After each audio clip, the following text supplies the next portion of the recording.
Hey everyone! In today's video, I'm going to show you how to combine first and last names in Excel using two built-in functions. I have got a sample spreadsheet ready to go. In column A, we have first name. In column B, we have last name. And in column C and D, we are going to build our full names using the CONCAT and TEXTJOIN functions. Let's start writing the formulas. We will begin with the concat function. It's clean, modern, and available in Excel 2016 and later. Click on cell C2. Now type this formula. Here's how it works. A2 is the first name. A space in quotes adds a space. B2 is the last name. Hit enter. And boom, we get John Doe. Now let's apply this formula to the rest of the column.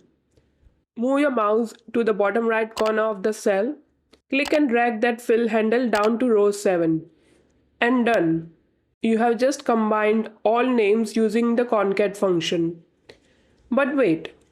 Notice how it shows an awkward space for names that are partly missing? We will fix that in the next step using a smarter formula, text join. Perfect for situations where some names might be missing. Click on cell D2 and type this formula. A space in quotes, this is separator, and we are using a space. True, this tells Excel to ignore any empty cells. A2, B2, these are the cells we want to combine. Press enter, and you get John Doe again. Now copy the formula down to the rest of the rows just like before. Look at that. This version is cleaner, no weird spaces even when names are missing. If you want to convert these formulas into plain text, here's how.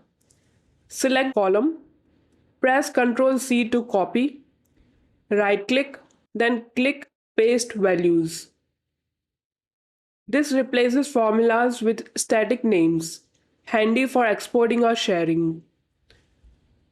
And that's it. Now you know how to combine names in Excel like a pro. Whether you are building a contact list, formatting customer data, or just organizing your sheet, this trick will save you tons of time. If you found it useful, please hit the like button and subscribe to the channel for more videos like this. If you have any questions or suggestions for topics you want me to cover, please drop a comment below. I'll catch you in the next one. Take care.